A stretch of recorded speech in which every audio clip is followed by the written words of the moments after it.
Hello everyone. इस session में हम डिस्कस करने के लिए हैं AS11 के बारे में, जो बात करता है the effect of changes in foreign exchange rate. Sir, हमें फॉरेन एक्सचेंज के रेट चेंज होने से कोई फर्क ही नहीं पड़ता। हम इंडिया में काम करते हैं, हम इंडियन रूपी में काम करते हैं, हम इंडिया में सामान बेचते हैं और इंडिया से सामान खरीदते हैं, वही हमारा ट्रेडिंग का काम है। हमें कोई फर्क नहीं पड़ता आज यूएस डॉलर 100 रुपए का हो जाए, 200 रुपए का हो जाए, 1000 का हो जाए, हमें कोई फर्क नहीं पड़ता। आपके लिए एएस है ही नहीं। फिर ये एएस है ही उनके लिए, ये अकाउंटिंग स्टैंडर्ड है ही उनके लिए जिनको फॉरेन करेंसी से लेना देना है। वो ट्रांजैक्शंस कर रहे हैं बाहर जाके, वो कुछ सामान को एक्सपोर्ट कर रहे हैं या फिर इंपोर्ट कर रहे हैं, जिसके लिए उनको कोई और करेंसी में पेमेंट करनी पड़ती है, या फिर उन्होंने बाहर एक एस्टैब्लिशमेंट खरीद लिया, एक इंडिया के बाहर काम चला रहे हैं, उस रिस्पेक्ट में भी फॉरेन करेंसी का रिक्वायरमेंट है। अब बाहर की कंट्री थोड़ा ना बोले कि रुपए में पेमेंट करो। जहां पे भी एस्टैब्लिशमेंट खुली है उसकी लोकल करेंसी के अंदर जाके मेरे को पेमेंट करनी पड़ेगी। वहां पे जो एम्प्लॉय काम कर रहा है वो थोड़ा ना बोलेगा मेरे को रुपए दे दो। समझ में आती है बात? चलो, ये वाला क्या बोलता है अकाउंटिंग स्टैंडर्ड, मेरा ऑब्जेक्टिव क्या है? An entity may carry foreign activities in two way. Infosys की बात करेंगे, इन्फोसिस की बात करेंगे। इन्फोसिस सॉफ्टवेयर बेचता है। इन्फोसिस मैसूर के अंदर बैठा हुआ है और यूएस का मेन क्लाइंट है। यूएस के क्लाइंट्स, यूएस के अंदर जो कंपनी है वो उसकी मेन क्लाइंट है। यहाँ से इन्फोसिस कह रहा है, हाँ जी हमारे पास नया सॉफ्टवेयर है, नया सॉफ्टवेयर बना है, बहुत बढ़िया सॉफ्टवेयर है। यूएस वाले लोगों को कह रहे हैं आपको चाहिए हमारा सॉफ्टवेयर। यूएस वाले कह रहे हैं हाँ बढ़िया सॉफ्टवेयर है, बड़े सस्ते में आप मेंटेनेंस वगैरह भी दे रहे हैं। हाँ जी, तो कितने रुपए का आप दे रहे हैं? छोटा सॉफ्टवेयर है जी, हम आपको 10 मिलियन यूएस डॉलर में दे देंगे। 10 million US dollar, 10 million US dollar. तो मेरे लिए, इन्फोसिस के लिए, ये एक फॉरेन ट्रांजेक्शन है, फॉरेन करेंसी ट्रांजेक्शन है। मैंने ट्रांजेक्शन करी, सॉफ्टवेयर को बेचा उसको कि हाँ जी इसको यूज करो और 10 मिलियन यूएस डॉलर मेरे अकाउंट में भिजवाओ। ये मेरे लिए एक ट्रांजेक्शन है। वहीं अगर दूसरी बात करें, इन्फोसिस कह रहा है यूएस में हमारा बहुत काम बढ़ गया, क्लाइंट्स आते जाते रहते हैं। अब इन्फोसिस कह रहा है यार एक ऑफिस हम वहां पर भी खोल ले, यूएस के अंदर भी खोल ले। इंडिया के अंदर सारे के सारे जो यूएस के क्लाइंट्स हैं उनको आना पड़ता है, खर्चा बड़ा होता है, हमारे क्या कहते हैं होटल में रुकवाना पड़ता है, उनसे बड़ी सारी बातें करनी पड़ती है, पार्टियों में लेकर जाना पड़ता है। कह रहा दिक्कत की बात है, ऐसा करते हैं यूएस के अंदर एक एस्टैब्लिशमेंट खोल देते हैं, वहीं पे बुला लेंगे, वहीं पे ट्रांजेक्शन को करा देंगे, हम यहाँ से उसको ऑपरेट कर लेंगे। जो वहां के, जो हमने एस्टैब्लिशमेंट खोला उसमें चाय पानी का खर्चा, इलेक्ट्रिसिटी का बिल वगैरह, वहां पे जो एम्प्लॉय को बिठाएंगे उनको हम देखेंगे, पेमेंट करेंगे। बट उनकी जो पेमेंट्स होंगी, क्योंकि वो बाहर बैठे हुए हैं, तो फॉरेन करेंसी में ही होंगी, यूएस डॉलर्स में ही होंगी। तो बोला ठीक है फॉरेन ऑपरेशन हम चला लेंगे। अब फॉरेन ऑपरेशन होने का एक और तरीका भी हो सकता है। एक तो है जी मैं इंडिया में बैठ के काम कर रहा हूं, मैंने एक बार ब्रांच खोल ली, मैंने एक एस्टैब्लिशमेंट खोल ली, जो मेरा एक्सटेंशन है, मेरी बात मान के काम कर रहा है। अभी जो इन्फोसिस ने ऑफिस खोला था ना, वो इन्फोसिस का एक्सटेंशन है। कह रहा बाहर बैठ के काम करो मेरे लिए। वहीं अगर दूसरी पार्ट देखे फॉरेन ऑपरेशन की, इन्फोसिस कह रहा है बहुत पैसा कमा लिया, अब इतना हम इनोवेशन कर नहीं रहे, हमारा तो मेन काम जो चल रहा है उसी में हम क्या कहते हैं मेंटेनेंस का काम कर रहे हैं। अब नए नए स्टार्टअप उठ के आ रहे हैं आर्टिफिशियल इंटेलिजेंस के। इन्फोसिस कह रहा है पैसे की कमी नहीं है, बट ये वाला काम अभी हमने स्टार्ट नहीं किया, तो क्या हम एक नई कंपनी को खरीद सकते हैं जो आर्टिफिशियल इंटेलिजेंस में काम कर रही है? इन्फोसिस ने देखी एक अपॉर्चुनिटी और एक आर्टिफिशियल इंटेलिजेंस वाले स्टार्टअप को खरीद लिया। अब यहाँ पर इन्फोसिस कह रहा है जी हमारा आपसे इतना कोई लेना देना नहीं है, हमने आपको खरीद लिया है, आप अपना ट्रांजेक्शन, आप अपना फॉरेन का ऑपरेशन खुद करो, आपको हमारे से क्या लेना देना, हमने बस आप में इन्वेस्टमेंट करिए, हमने आपको पैसा दे दिया, आप आर्टिफिशियल इंटेलिजेंस को ग्रो करो, आपके जो यूएस के क्लाइंट है या फिर पूरी दुनिया के क्लाइंट है उनसे आप पैसा अपनी करेंसी में रिकवर करो। इस केस में इन्फोसिस एक इन्वेस्टमेंट करके आया, एक इन्वेस्टर बना है। फॉरेन ऑपरेशन तो चल रहे हैं बट इन्वेस्टमेंट की फॉर्म में। समझ में आती है? ये पूरा का पूरा अकाउंटिंग स्टैंडर्ड इन्हीं टाइप की ट्रांजैक्शन को कैसे रिकॉर्ड करना है इन्फोसिस की फाइनेंशियल स्टेटमेंट में वो बताता है। हम समझेंगे, बैठेंगे और बिजनेस के पर्सपेक्टिव को समझेंगे। चलो देखते हैं जी क्या क्या लिखा गया इसके अंदर। आपकी फॉरेन करेंसी की ट्रांजैक्शन हो सकती है या फिर आपके फॉरेन के ऑपरेशन हो सकते हैं। समझ में आता है ना? फॉरेन एक्टिविटी, क्या फॉरेन एक्टिविटी होगी? बिजनेस के पर्सपेक्टिव में बात कर रहे हैं, कोई घूमने की बात नहीं कर रहे कि हमें फुल मून पार्टी कर कर आनी है। यहाँ पर फॉरेन एक्टिविटी के बारे में बात करी बिजनेस के पर्सपेक्टिव में। आपके फॉरेन करेंसी के ट्रांजेक्शन हो सकते हैं या फिर आपको कोई फॉरेन ऑपरेशन है, फॉरेन ऑपरेशन में ब्रांच खोल दी या फिर इन्वेस्टमेंट कर दी। In order to include foreign currency transaction and operation, transaction भी समझ में आती है हमें, ऑपरेशन भी समझ में आती है, in the financial statement of an enterprise. Infosys की फाइनेंशियल स्टेटमेंट इंडिया की, कह रहा हमें ट्रांजेक्शन को एक्सप्रेस करना पड़ेगा enterprise reporting currency. Reporting currency मतलब इन्फोसिस अपने फाइनेंशियल स्टेटमेंट्स को जिस करेंसी में रिपोर्ट कर रहा है, बात करें जनरली रिपोर्ट हमारे इंडियन रुपए में ही होता ना। हमारे जो मिनिस्ट्री ऑफ कॉर्पोरेट अफेयर्स के अंदर जो बैलेंस शीट फाइल करी जाती है वो इंडियन करेंसी में करी जाती है। ऐसा हमारा अकाउंटिंग स्टैंडर्ड नहीं बोलता कि इस करेंसी को फॉलो करो। कह रहा आपकी मर्जी है, आपको जिस करेंसी में दिखाना दिखाओ, बट जनरली आप क्या कहते हैं उस करेंसी को फॉलो करते हैं जिस कंट्री में आपका डोमिसाइल होता है, जहां पे आप क्या कहते हैं सिचुएटेड है। ठीक है जी, समझ लॉजिक कहता है कि इंडियन रुपये में करना चाहिए, बट इस अकाउंटिंग स्टैंडर्ड ने मना नहीं करा कि आप और कोई करेंसी में रिपोर्ट करो ना करो। अगर रिलायंस की बात करें तो रिलायंस हमारे इंडियन रुपये में भी रिपोर्टिंग करता है, साथ में यूएस के डॉलर्स के अंदर भी रिपोर्टिंग करता है। उसका कहना है जी मेरे यहाँ पर बड़ा सारा पैसा लगा हुआ है यूएस डॉलर्स के अंदर, बड़े सारे इन्वेस्टर्स बाहर के हैं, तो उनकी एक बेटर अंडरस्टैंडिंग के लिए मेरे को अपनी फाइनेंशियल स्टेटमेंट्स को यूएस डॉलर में भी दिखाना पड़ता है। कह रहा है आप दिखाओ, हम आपको मना नहीं कर रहे। ठीक है सर, हमें बात समझ में आती है। ये वाला अकाउंटिंग स्टैंडर्ड कहता है कि रिपोर्टिंग करेंसी जो है उसके बारे में हम बताएंगे कि foreign currency transaction and foreign operations को आपको कैसे दिखाना है। परफेक्ट।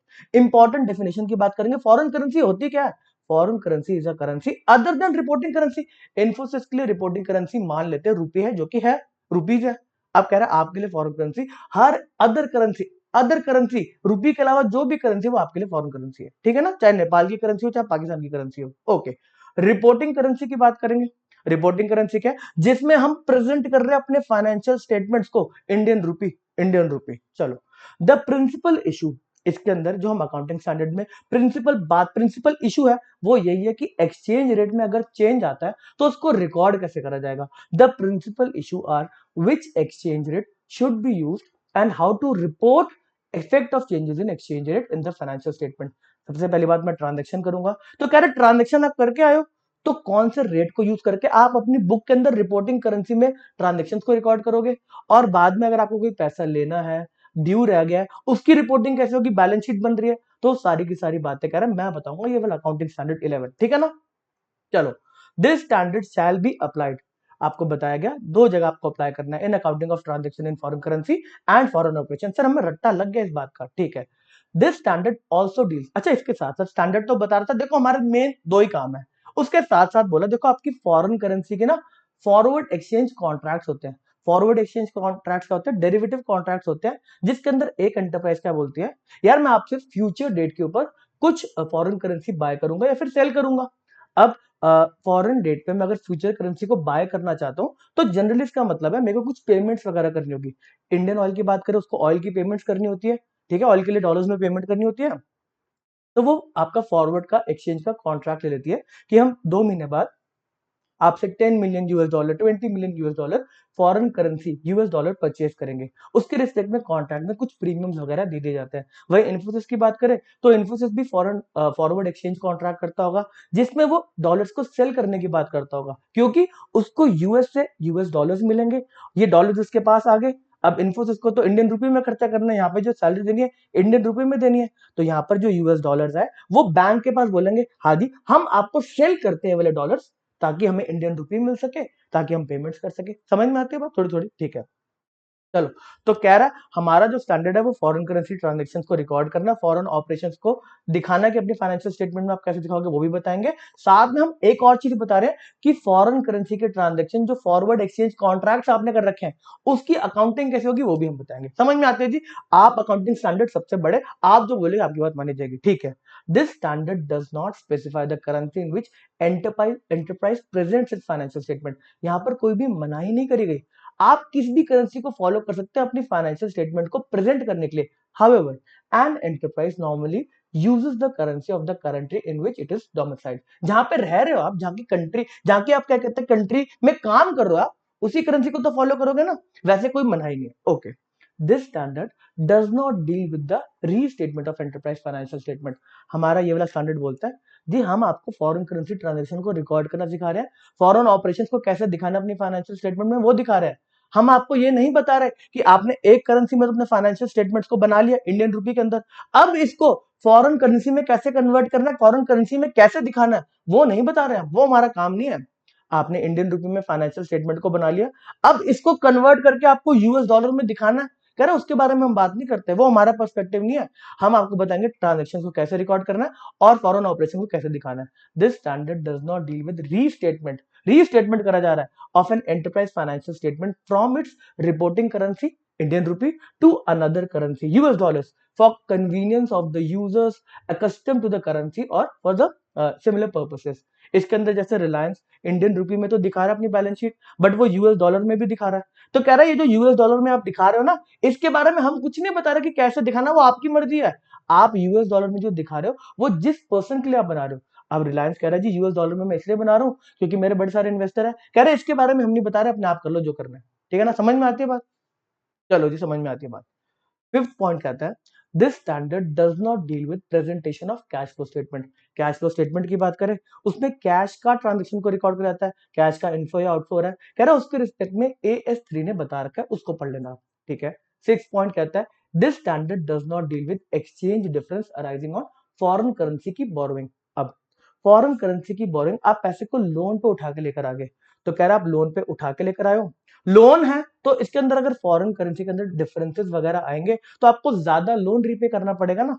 आप यूएस डॉलर के अंदर लोन लेकर आ गए, सर हम यूएस डॉलर में लोन क्यों ले, हम क्यों ले यूएस डॉलर के अंदर लोन, हमें रुपए में खर्चा करना है जी, सस्ता लोन पड़ता है, फॉरेन के अंदर जो रेट ऑफ इंटरेस्ट है वो कम होता है, इसलिए यहाँ के कॉर्पोरेट्स, बड़े बड़े कॉर्पोरेट्स यूएस के बैंक से बोलते हैं आप यूएस डॉलर में हमें लोन दे दो, और वो इसको इंडियन रुपये में कन्वर्ट कराते हैं, और जब पेमेंट करने की बारी आती है तो इसको फिर से कन्वर्ट कराते हैं यूएस डॉलर के अंदर। पहले यूएस डॉलर में लोन लिया, इंडियन रुपी में कन्वर्ट कराया, यहाँ पर बिजनेस करे, और जब रीपेमेंट की बात आई तो इंडियन रुपी लिए, बैंक के पास गए, यूएस डॉलर परचेज करे और लोन को रीपे कर दिया। अब यहाँ पे आपको इंटरेस्ट की पेमेंट तो करनी है, लोन लिया तो इंटरेस्ट देना पड़ेगा, बट आपको जो प्रिंसिपल रीपेमेंट करनी है उसके अंदर एक और फर्क आ सकता है जो ही है एक्सचेंज डिफरेंस का, जो कि है एक्सचेंज डिफरेंस का। यहाँ पर आपको यूएस डॉलर परचेज करने पड़ेंगे, अब क्या पता वो महंगे हो जाए तो दिक्कत वाली बात है ना। तो यहाँ पर बोला यार इस केस के अंदर जो भी आपका एक्सचेंज डिफरेंस आ रहा है उसको हम लॉजिकली बताएंगे आपको कैसे डिवाइड करना है। कुछ बातें बोरोइंग कॉस्ट में जानी चाहिए, कुछ बातें एक्सचेंज डिफरेंस में जानी चाहिए। इन्होंने बोला जो भी आपका यहाँ पर एक्सचेंज डिफरेंस आ रहा है रीपेमेंट करते समय, वो सारा का सारा एक्सचेंज डिफरेंस में नहीं जाना चाहिए। सर ये क्या सेंस बनता है, अगर मैं लोन को रीपे कर रहा हूँ और मेरे को ज्यादा पेमेंट करनी पड़े क्योंकि एक्सचेंज डिफरेंस चेंज हो गया, जो आपका कहते हैं फॉरेन करेंसी वो महंगे हो गए, तो मेरा वो सारा का सारा एक्सचेंज की तरफ से डिफरेंस आ रहा है।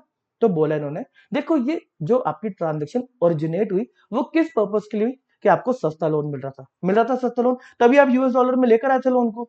तो यहाँ पर बोला आप अगर ज्यादा पेमेंट्स करते हैं वापस एक्सचेंज डिफरेंस की वजह से, अगर ज्यादा पेमेंट करते हैं तो इस भाग को हम दो पार्ट में डिवाइड करेंगे। दो पार्ट में डिवाइड करा जा रहा है, एक पार्ट अगर आप इंडिया से लोन लेते और उसके अंदर आपको इंटरेस्ट की पेमेंट करनी पड़ती, अगर उसका इक्विवेलेंट आप पेमेंट करते हो यूएस डॉलर्स के अंदर, तो उसको आप बोरोइंग कॉस्ट में लेके जा सकते हैं और बैलेंस आप एक्सचेंज डिफरेंस में लेके जाएंगे। सर बात गई हमारे सर के ऊपर। चलो आप जो यहाँ पे रीपेमेंट करने वाले हो उस रीपेमेंट में मान लेते हैं कि आपके 100 रुपए ज्यादा लग रहे हैं, 100 रुपए ज्यादा लग रहे हैं, रीपेमेंट करें, एक्सचेंज डिफरेंस में फर्क आ गया, फॉरेन करेंसी तेजी पे है, अब 100 रुपए मेरे को ज्यादा देने पड़ रहे हैं। अब अगर इसी लोन को मैं इंडियन करेंसी में लेता तो जो मेरा इफेक्ट आता ना, मेरे को क्या कहते हैं 40 रुपीज का बचत हो रही थी, अगर मैं इंडिया में लोन लेता मेरे को 40 रुपीज के इंटरेस्ट की बचत हो रही थी, ठीक है ना, तभी मैंने लोन लिया यूएस डॉलर का। बट जब रीपे करने गया तो 100 रुपए ज्यादा लग गए, मेरे दाव उल्टा पड़ गया, बिजनेस में चलता रहता है। तो इस केस में बोला कि देखो इंडिया में अगर आपके जितना इंटरेस्ट की पेमेंट हो सकती थी उतने को आप बोरोइंग, ये एक्सचेंज डिफरेंस तो है, बट आप इसको डिवाइड करो, इस 40 रुपए को आप बोरोइंग कॉस्ट में ले जाओ और बैलेंस को आप एक्सचेंज डिफरेंस में ले जाओ। लॉजिक से समझेंगे, अगर दूसरी पार्टी होती जिसने इंडिया के अंदर से ही लोन लिया होता तो उस केस के अंदर बोला कि उसका जितना इंटरेस्ट कॉस्ट आ रहा है उसको मैच करने तक आप उतना एक्सचेंज डिफरेंस को इंटरेस्ट कॉस्ट में लेके जाओ और बैलेंस को एक्सचेंज डिफरेंस में। अब हम इसको इंग्लिश में पढ़ने वाले हैं। This standard does not deal with the exchange difference arising on foreign currency borrowing to the extent they are regarded as adjustment to interest cost। Sir समझ में नहीं आया। अब हम बोरोइंग कॉस्ट के अकाउंटिंग स्टैंडर्ड में जा रहे हैं जो बोलता है note exchange difference arising on foreign currency borrowing, हमने फॉरेन करेंसी में बोरो करा यूएस डॉलर्स के अंदर, and considered as borrowing cost are those exchange difference, उसमें से हम कुछ को बोरोइंग कॉस्ट मानने वाले हैं which arises on the amount of principal, principal की रीपेमेंट होने वाली है of the foreign currency borrowing to the extent, to the extent वहां तक उसको बोरोइंग कॉस्ट माना जाएगा of the difference between interest on local currency borrowing and interest on foreign currency borrowing. कह रहा है जो इंडिया के अंदर अगर आप लोकल करेंसी में अगर आप बोरो करते हैं वहां तक जितना आपका डिफरेंस है उसको आप बोरोइंग कॉस्ट ही मानेंगे, उसके ऊपर का आपका एक्सचेंज डिफरेंस है तो उसको आप लेके जाएंगे एक्सचेंज डिफरेंस के अकाउंट के अंदर। लॉजिकल बात बोलिए जी, लॉजिकल बात बोलिए, इसको रिपीट करा गया 10 the amount of exchange difference not exceeding the difference of interest on local currency. Interest on local currency जितना लग सकता था उतना एक्सचेंज डिफरेंस को आप कहां पे लेके जाएंगे, बोरोइंग कॉस्ट के अंदर। उसके एक्सेस में जो एक्सचेंज डिफरेंस है वो एक्सचेंज डिफरेंस का ही आपका क्या कहते हैं एक्सपेंस काउंट होगा। Thus, the amount of exchange difference not exceeding the difference between interest on local currency borrowing and interest on foreign currency borrowing is considered as borrowing cost to be accounted for under the standard, and the remaining exchange difference, उसके ऊपर जो exchange difference है उसको आप accounting standard 11 से deal करेंगे, जो बोलता है वो आपका expense हो गया। समझ में आती है बात? सर हमें ये वाला एग्जांपल जो लिया था इससे बात को थोड़ा थोड़ा समझ में आया, ठीक है। चलो अब हम कुछ इंपॉर्टेंट डेफिनेशन पढ़ने वाले हैं। हम फॉरेन करेंसी के ट्रांजेक्शन वगैरह करने वाले हैं, तो उसके बारे में हमें पता तो होना चाहिए कि क्या क्या इंपॉर्टेंट चीजें हैं जिसका हमें ध्यान रखना है बिजनेस करते समय। कह रहा है एक्सचेंज रेट होता क्या है, तो एक्सचेंज रेट और कुछ नहीं, रेशियो है for exchange of two currencies. अब अगर यूएस डॉलर बोला जाता है आज 80 रुपीज का मिल रहा है, तो आपको रेशियो बताई जा रही है कि अगर आपको $1 लेना है, $1 लेना है, तो उसके 80 रुपीज देने पड़ेंगे। ये रेशियो है 1:80 की। इसके अंदर आपको $1 मिलेगा, उसके 80 रुपए देने पड़ेंगे तब जाके $1 मिलेगा, ठीक है ना। चलो एवरेज रेट की बात करेंगे, ड्यूरिंग अ पीरियड उसको एवरेज कर दिया। क्लोजिंग रेट आ गया। अब ये क्लोजिंग रेट किस दिन का क्लोजिंग, अगर आप बिजनेस के पर्सपेक्टिव से सोचो सॉरी, तो उस केस के अंदर क्लोजिंग रेट क्या होने वाला है। एक डे का एंड भी तो क्लोजिंग रेट हो सकता है, कह रहे नहीं हम उसकी बात नहीं कर रहे हैं। आपको एक दिन पे फाइनेंशियल स्टेटमेंट्स को दिखाना होता है अपने इन्वेस्टर्स को, अपने स्टेक होल्डर्स को, तो उस दिन जो रेट चल रहा होगा वो क्लोजिंग रेट माना जाएगा। Closing rate is the exchange rate at the balance sheet date, ठीक है ना। चलो एक्सचेंज डिफरेंस क्या हुआ, अब मैंने अपनी बुक्स के अंदर एक ट्रांजेक्शन को रिकॉर्ड कर लिया एक अमाउंट के ऊपर, ठीक है जी। अब कुछ टाइम के बाद एक्सचेंज रेट में फर्क आ गया।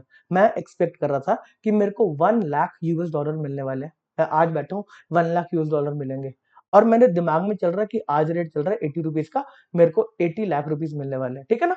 अब कुछ टाइम के बाद मैं देख रहा हूँ जो यूएस डॉलर है वो 85 का हो गया। अंदर ही अंदर मेरे को मुस्कुराहट हो रही है, ठीक है। कंट्री वाइज तो मेरे को बुरा लग रहा है कि यार 85 का हो गया डॉलर, बट अंदर मेरे को, क्योंकि मेरे को $1 लाख मिलने हैं, मैं खुश हूँ जी, मेरे को बैठे बैठे 5 लाख रुपए का बेनिफिट हो गया। पहले 80 लाख मिलने थे, अब 85 लाख मिलेंगे। समझ में आती है बात। तो एक्सचेंज डिफरेंस भी यही है। Exchange difference is the difference resulting from reporting the same number of units. $1 lakh को ही हम रिपोर्ट कर रहे हैं, units of foreign currency in the reporting currency at different exchange rate. हम दिखा रहे हैं जी पहले 80 रुपीज मिले थे 1 लाख US डॉलर पे ही, अब 1 लाख US डॉलर पे ही 85 मिल रहे हैं, ये एक्सचेंज डिफरेंस है, ठीक है। फॉरेन ऑपरेशंस की बात करें तो फॉरेन ऑपरेशंस मेरा इन्वेस्टमेंट की फॉर्म में हो सकता है, एक सब्सिडरी बना रखे है, कोई एसोसिएट है, कोई जेवी है, या फिर कोई ब्रांच वगैरह की फॉर्म में मैं काम कर सकता हूँ कि मेरा एक्सटेंशन ही है। अब इसके अंदर से बात को निकालते हैं। फॉरेन ऑपरेशंस को दो पार्ट में डिवाइड करा गया, एक इंटेग्रल फॉरेन ऑपरेशंस। जी ये जो फॉरेन ऑपरेशंस करा जा रहा है मेरा ही पार्ट है। इन्फोसिस कैरियर जो हमने इन्फोसिस का वहां पे ऑफिस खोला है, ब्रांच खोली है, एस्टैब्लिशमेंट बनाई है यूएस के अंदर, वो हमारा ही पार्ट है। वो इंटेग्रल फॉरेन ऑपरेशन है, वो हमारे बिना कुछ कर नहीं सकते। यहाँ से हम बोलेंगे सांस लो तो वो सांस लेंगे, ऐसा वो काम नहीं कर सकते। वहां पे चाहे अंग्रेज बैठे चाहे इंडियन बैठे, वो हमारे लिए काम कर रहे हैं। इंटेग्रल फॉरेन ऑपरेशन हमारे पूछे बिना कोई काम नहीं होगा, ठीक है ना। सुबह सुबह कॉल पे आना पड़ेगा।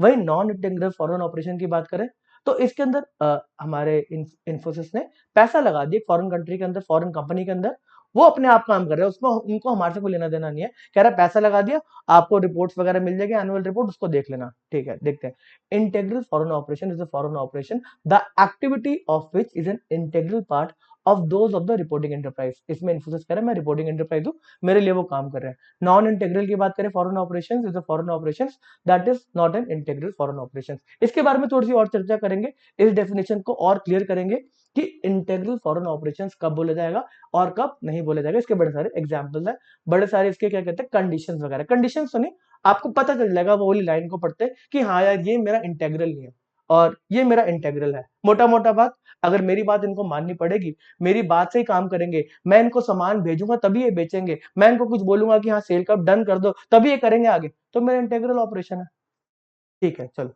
इसके बाद आती है आपकी फॉरेन करेंसी के अंदर जो ट्रांजेक्शन्स वगैरह हो रही है, उस केस में आपकी ट्रांजेक्शन्स को हम डिवाइड कर सकते हैं monetary and non monetary part. ये क्या होता है, इन केस अगर आपको पता है फिक्स्ड यूनिट्स में आपको कितना पैसा मिलना है या देना है, आपने इंपोर्ट भी तो कर सकते हो, कितना पैसा आपको मिलना है, कितना फॉरेन करेंसी आपको मिलना है, कितना फॉरेन करेंसी आपको देना है, तो उसको मॉनेटरी आइटम बोला जाएगा। फॉर एग्जाम्पल मैंने कोई सर्विसेज दे दी और मैंने 1 लाख US डॉलर लेना है, तो ये 1 लाख यूएस डॉलर लेना ना, तो मेरी बात यहाँ पे खत्म होती है। मॉनेटरी है, पता है मेरे को 1 लाख यूएस डॉलर ही लेना है।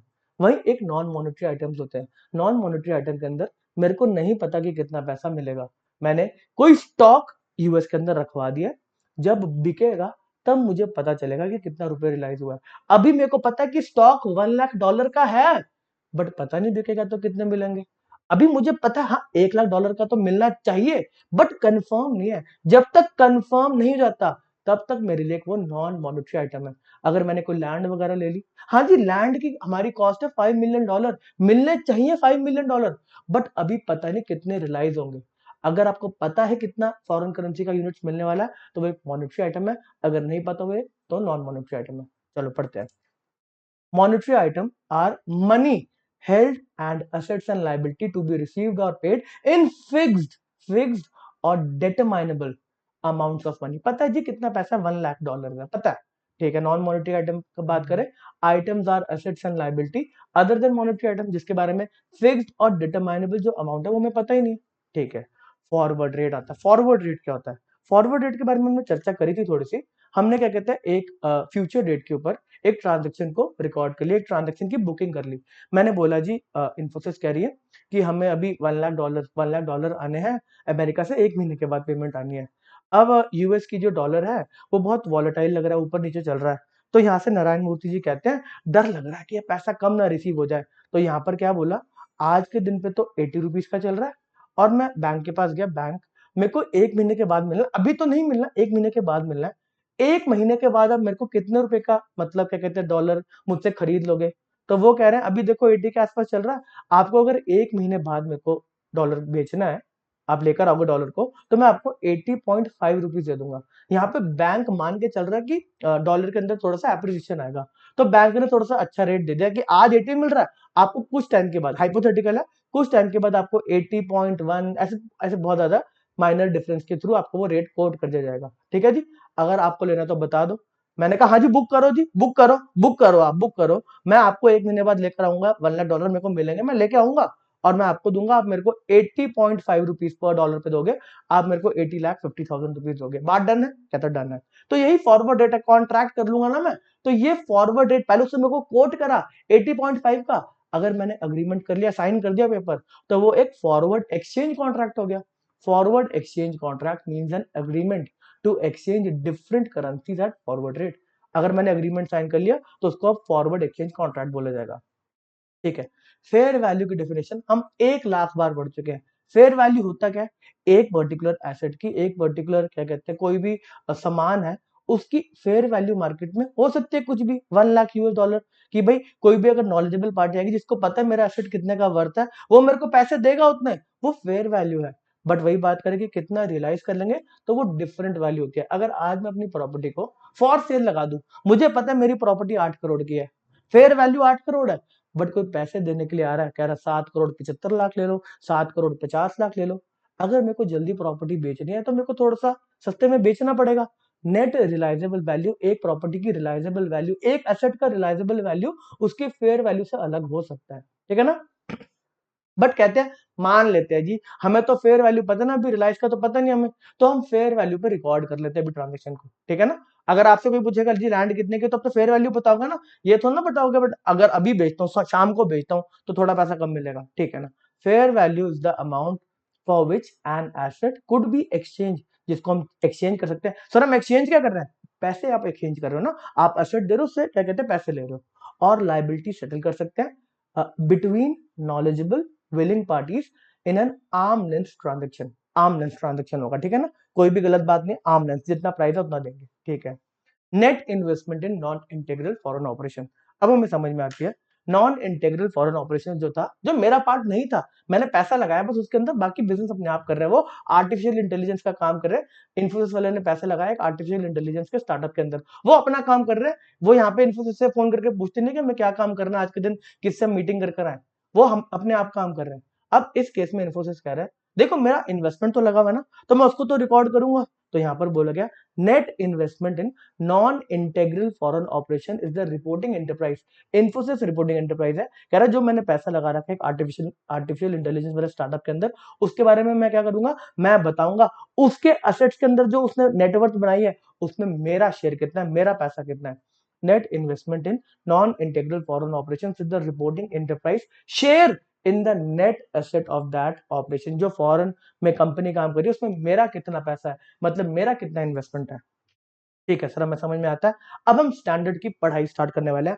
आज हम ट्रांजेक्शन्स को रिकॉर्ड करने वाले हैं फॉरेन करेंसी के अंदर। इंडिया के अंदर हम बिजनेस कर चुके हैं, अब हम बड़े स्केल पे काम करेंगे। हम इन्फोसिस के साथ ही काम करेंगे, इन्फोसिस के अंदर रह के ही काम करेंगे, उसके हम CFO बन गए आज के दिन पे। फॉरेन करेंसी ट्रांजेक्शन हो रही है जी, फॉरेन करेंसी ट्रांजेक्शन हो रही है। इनिशियल रिकॉग्निशन की बात करी जा रही है, पहली बार ट्रांजेक्शन हुई है, आपने सॉफ्टवेयर भेज दिया, अब आप उसको रिकॉर्ड करने वाले हैं। आप फॉरेन करेंसी ट्रांजेक्शन आपके दिमाग से ये पढ़ना क्या है, आप अपने दिमाग से बोलो ना, सर आज के दिन पे अगर मैंने सामान भेज दिया यूएसए के अंदर और उनसे डॉलर में बातचीत होगी, मैं आज के दिन पे अपनी बुक्स में क्या लिखूंगा कि मेरे को $1,00,000 तो मिलने, मैं $1,00,000 लिख दूं सर। जी आप इंडियन रुपये में काम कर रहे हैं, आप अपने इन्वेस्टर को $1,00,000 नहीं बताएंगे, आपको रुपए में बताना पड़ेगा। हाँ सर, इसको कन्वर्ट कर दो ना, आज जो भी रेट चल रहा है 80 रुपीज का रेट चल रहा है, 80 लाख रुपीज पे रिकॉर्ड कर दो। वेरी गुड, यही लिखा है यहाँ पे। A foreign currency transaction is a transaction which is denominated in और require settlement in a foreign currency. हमें समझ में आता है फॉरेन करेंसी ट्रांजेक्शन के अंदर फॉरेन करेंसी का लेन देन होने वाला है, ठीक है ना। इसके एग्जांपल दे दिए, आपने गुड्स खरीदे, आपने बोरिंग वगैरह करी जिसके अंदर फॉरेन करेंसी इन्वॉल्व है। इनिशियल रिकॉग्निशन की बात कहता है कि आपने ट्रांजेक्शन करी, गुड्स को भेजा, अब उसको आप कैसे दिखाएंगे अपनी बुक्स के अंदर। अ foreign currency transaction should be recorded on initial recognition. पहली बार मेरी किताबों में ट्रांजेक्शन को लिखा जा रहा है in the reporting currency, rupees मेरी रिपोर्टिंग करेंसी है, by applying to the foreign currency amount. Foreign currency amount हमारा 1,00,000 rupees, the exchange rate between the reporting enterprise and the foreign currency. Exchange rate क्या चल रहा है US dollar के अंदर और इंडियन रुपी के अंदर, रेशियो क्या है 1:80 की, 1:1 डॉलर मिलता है मेरे को 80 रुपीज देने पे। तो बोला इसकी रेशियो में आप डेट ऑफ ट्रांजेक्शन का एक्सचेंज रेट को ले लेंगे। हमारी ट्रांजेक्शन हुई $1,00,000 की, आज के दिन पे रेशियो था एक्सचेंज रेट का 1:80। उन्होंने बोला आप 80 लाख पे रिकॉर्ड कर दें। सर ये अगर नहीं भी लिख देना तो हमारा लॉजिक कहता है कि इसको 80 लाख पे रिकॉर्ड करना है, लिखने की क्या जरूरत है, लिखना पड़ता है जी, लिखना पड़ता है। चलो, reporting at subsequent balance sheet dates. अब हमारी ट्रांजेक्शन रिकॉर्ड होगी, इनिशियल रिकॉग्निशन हो गया 80 लाख रुपीस पे, अब हमारे को बैलेंस शीट वगैरह बनानी है, तो उस केस के अंदर $1,00,000 ही मिलना अभी भी, बट अब एक्सचेंज रेट में चेंज आ गया, एक्सचेंज रेट में अब चेंज आ गया, तो उस केस में आप कौन से रेट पे रिकॉर्ड करोगे। एक्सचेंज डिफरेंस होना चाहिए कि नहीं होना चाहिए। सर आज के दिन पे अगर मैं बैलेंस शीट बना रहा हूँ, मेरे को $1,00,000 मिलने, 80 रुपीज के हिसाब से 80 लाख मिलने, अब मैं बैलेंस शीट बना रहा हूँ तो मैं फेयर रिप्रेजेंटेशन करना चाहता हूँ अपने बैलेंस शीट का। उसमें $1,00,000 लिखे हैं, मिलने हैं। आज के दिन पे अगर मैं एक्सपेक्ट करूं पेमेंट, तो 85 का रेट चल रहा है तो 85 लाख मिलेंगे। तो मेरे को अपने स्टेक होल्डर्स को ट्रू पिक्चर दिखाते हुए बताना चाहिए जी 80 लाख पे पहले हमने सेल रिकॉर्ड करी है, बट 5 लाख रुपए और मिलेंगे, आप ही कहे वो 5 लाख रुपए। तो हम रिकॉर्ड कैसे करेंगे कि भाई 5 लाख रुपए और मिलने वाले और हमें एक्सचेंज का गेन हो गया। वहीं अगर बात करें, डॉलर का रेट नीचे गिर जाता है, पहले मैंने 1 लाख लेने थे जिसपे 80 लाख रुपीस पे रिकॉर्ड कर रखा था, 80 लाख मिलने। अब बैलेंस शीट की डेट आई तो डॉलर नीचे जाता जा रहा है, 75 का हो गया। तो उस केस में मैं अपने स्टेक होल्डर्स को बताऊंगा, हाँ जी, $1,00,000 मिलने थे, हमने रिकॉर्ड करे 80 लाख रुपीस पे, बट अब देखो डॉलर का रेट कम आ गया, 5 लाख रुपए का हमें लॉस हो गया, 5 लाख रुपए का लॉस हो गया, 5 रुपए का डॉलर टूट गया और अब हमें कम पैसे मिलेंगे, 5 लाख, 5 रुपीज इंटू $1,00,000, 5 लाख। यही बात लिखी है, देखते हैं जी क्या लिखा है। बैलेंस शीट डेट पे कौन सा रेट लेंगे, सर बैलेंस शीट डेट पे जो exchange rate balance sheet date पे होना चाहिए उसको लेंगे। उसकी डेफिनेशन अभी हमने पढ़ी है, क्लोजिंग रेट जो दिया था, क्लोजिंग रेट उसकी डेफिनेशन लिखी हुई थी कि बैलेंस शीट के डेट का जो रेट है उसको क्लोजिंग रेट बोलते हैं, ठीक है ना, ये लिखा हुआ है। चलो देखते हैं इस स्टैंडर्ड ने क्या लिखा। At each balance sheet date foreign currency monetary item, foreign currency monetary item, यहाँ पे बंटवारा हो गया, मॉनेटरी आइटम की बात कर रहा है, आपको फिक्स्ड एंड डिटरमाइनेबल अमाउंट में पता है कितना फॉरेन एक्सचेंज मिलने वाला है। मॉनेटरी आइटम के लिए बोला foreign currency monetary item should be reported using the closing rate, closing rate, closing rate. Sir पूरा लॉजिक में चल रहा है, हमें तो कुछ याद करने की जरूरत नहीं पड़ रही, कोई हमने रट्टा नहीं मारा कि क्लोजिंग रेट क्या होता है, स्पॉट रेट क्या होता है, कुछ नहीं पता हमें।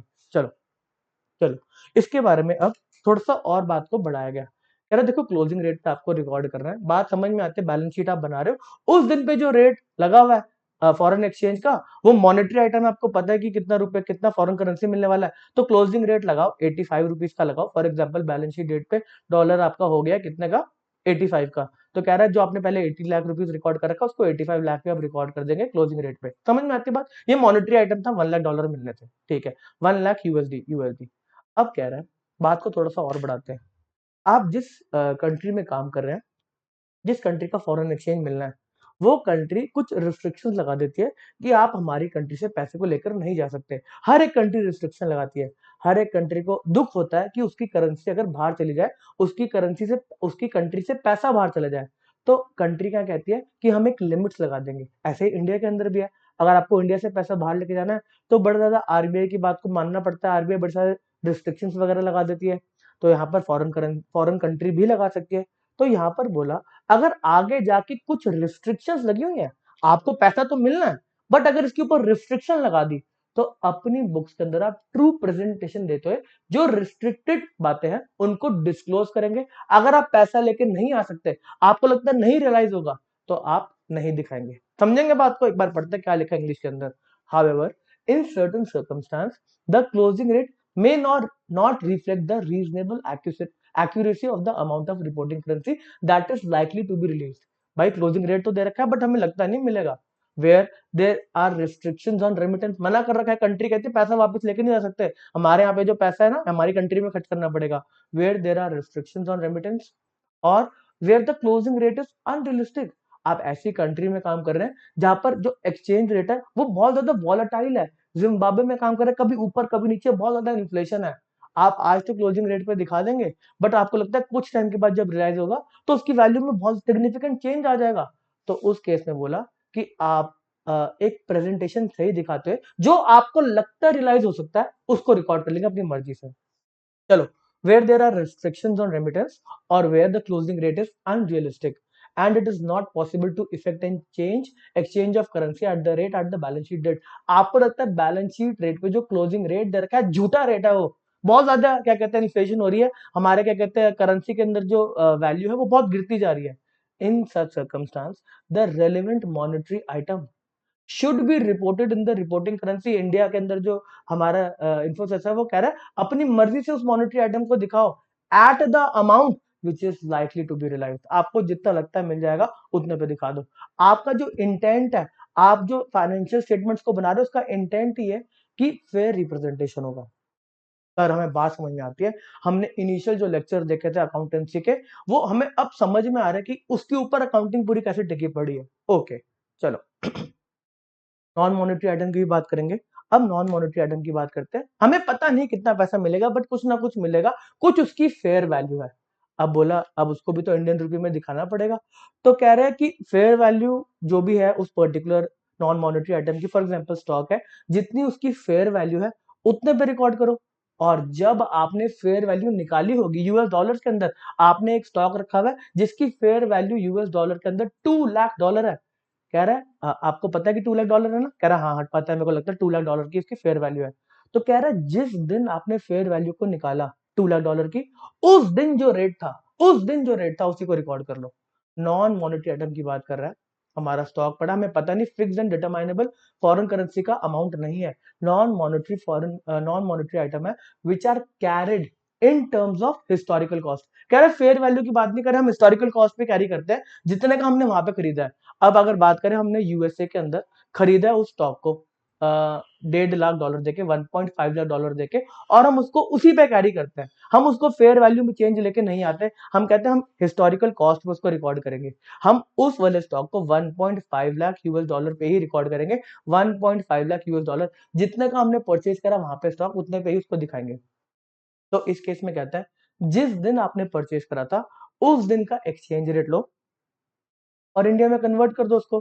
क्लोजिंग डे पे क्या रेट चल रहा है उससे आपको कोई लेना देना नहीं है, क्योंकि आपको पता ही नहीं कि फिक्स्ड कितना अमाउंट निकलने वाला है यहाँ से।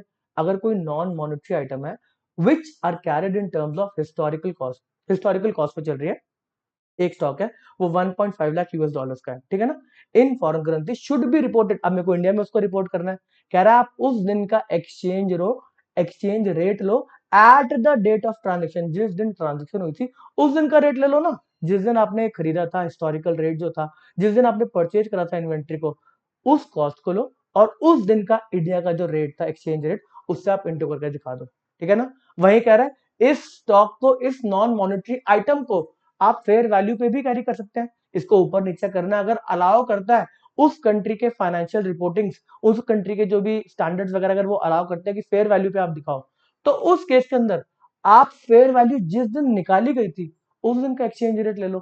क्या लिखा, non monetary item which are carried at fair value. दो बातें बोली, अगर नॉन मॉनेटरी आइटम कॉस्ट पे रिकॉर्ड हो रही है तो उसको जो कॉस्ट है जिस दिन इसको खरीदा गया था, जिस दिन ट्रांजेक्शन करी गई थी, उस दिन का एक्सचेंज रेट लेंगे। अगर आपका नॉन मॉनेटरी आइटम है जिसको आप फेयर वैल्यू पे कैरी कर रहे हैं, अब उस कंट्री का जो अकाउंटिंग स्टैंडर्ड्स है वो कहते हैं ये 1.5 लाख का स्टॉक है बट आप इसको फेयर वैल्यू पे लेके जाओ, 1.2 लाख यूएस डॉलर ही मिलेंगे, ठीक है ना। अब फेयर वैल्यू उन्होंने बता दिया मेरे जी 1.2 लाख यूएस डॉलर हो गए। तो कह रहे जिस दिन ये फेयर वैल्यू निकाली गई, जिस दिन इसकी फेयर वैल्यू निकाली गई, उस दिन का आप एक्सचेंज रेट लेंगे हमारी रिपोर्टिंग क्या कहते हैं कंट्री के अंदर, रिपोर्टिंग करेंसी के अंदर रिकॉर्ड करने के लिए। Non monetary item which are carried at fair value, अब हम फेयर वैल्यू पे कैरी कर रहे हैं। और other similar valuation denominated in foreign currency should be reported using the exchange rate that existed when the values were determined। जिस दिन हमने वैल्यू को डिटरमाइन करा उस दिन का रेट ले लेंगे। यहाँ पर बात डिवाइड कर दी, नॉन मॉनेटरी आइटम है, फिक्स्ड अमाउंट हमें नहीं पता कितना मिलने वाला है। कह रहा है इसके अंदर अगर कॉस्ट पे कैरी कर रहे हैं, कॉस्ट पे, हिस्टोरिकल कॉस्ट पे लेके जा रहे हैं, तो जिस दिन आपने खरीदा, ट्रांजेक्शन करी, उस दिन का एक्सचेंज रेट लो और हमारी रिपोर्टिंग करेंसी में दिखा दो, ठीक है ना।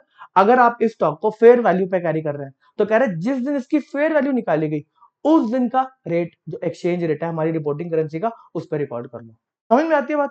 सब्सिक्वेंट रिकॉग्निशन भी हमारा यहाँ पे खत्म होता है। इसके बारे में बोला आगे कि जो हमने अभी कैरिंग अमाउंट की बात करी ना कि 1.5 लाख का आपका स्टॉक है बट उस कंट्री का आप स्टैंडर्ड कह रहा है, आप उसको जो फेयर वैल्यू है 1.2 लाख है उस पर रिकॉर्ड करो।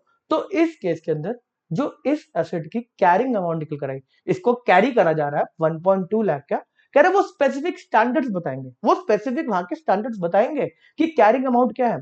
वहीं अगर इस केस के अंदर वहां के स्टैंडर्ड्स, फॉरेन के स्टैंडर्ड्स बोलते हैं कि आप कॉस्ट पे दिखा दो, कॉस्ट पे दिखा दो, तो उस केस में आपकी कैरिंग वैल्यू, कैरिंग अमाउंट क्या होता है 1.5 लाख। आप अपनी बैलेंस शीट पे 1.5 लाख ही दिखाते हैं ना, वहां का स्टैंडर्ड अलाउ करता है। तो बोला ये जो कैरिंग अमाउंट की बात चल रही है ना, आपको कितने पे दिखाना है, ये हम नहीं बताएंगे, ये AS11 कह रहा है, मैं थोड़ा ना बताऊंगा। मेरा काम सिर्फ फॉरेन एक्सचेंज के ऊपर है, कैरिंग अमाउंट के ऊपर नहीं है। तो कैरिंग अमाउंट की बात करेंगे रेलिवेंट अकाउंटिंग स्टैंडर्ड्स। मेरा काम है एक्सचेंज रेट को कैसे बताना है, एक्सचेंज डिफरेंस को कैसे रिकॉर्ड करना है, ठीक है। चलो, साथ में बोला गया अगर कोई कॉन्टिजेंट लाइबिलिटी है, कॉन्टिजेंट लाइबिलिटी जो किसी इवेंट पे डिपेंडेंट है, अगर कोई केसेस वगैरह फाइल हो गए, मेरे को क्या कहते हैं पैसा देना पड़ सकता है, तो बोला अभी तो देखो आपको लाइबिलिटी कंफर्म नहीं है तो इसको कॉन्टिजेंट बोला जाता है। अगर कोर्ट के ऑर्डर आपके अगेंस्ट आ गए तो आपको पेमेंट करनी पड़ेगी, तो कॉन्टिजेंट लाइबिलिटी को भी आपको अपनी बुक्स में दिखाना पड़ सकता है। यहाँ पर इन्फोसिस के ऊपर यूएसए के कोर्ट में केस चल रहा है, कह रहा आपको पेमेंट यूएस डॉलर में करनी पड़ेगी, तो इसको आप इंडिया के लोगों को कैसे दिखाओगे। कह रहा है कॉन्टिजेंट लाइबिलिटी आपको पेमेंट करनी पड़ सकती है, उसको आप अगर आप बैलेंस शीट में दिखाने वाले हो तो बैलेंस शीट की डेट पे दिखाने वाले हो, बैलेंस शीट का रेट लेना चाहिए। बैलेंस शीट का रेट कौन सा होता है, क्लोजिंग रेट, क्लोजिंग रेट।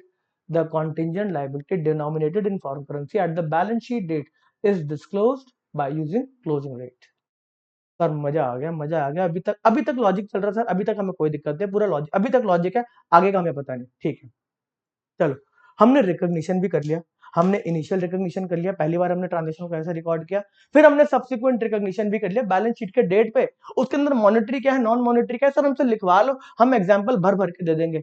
कोई कैश है, कोई डेटर है जिसमें हमें पता है कितना अमाउंट मिलना है, वो मॉनेटरी है।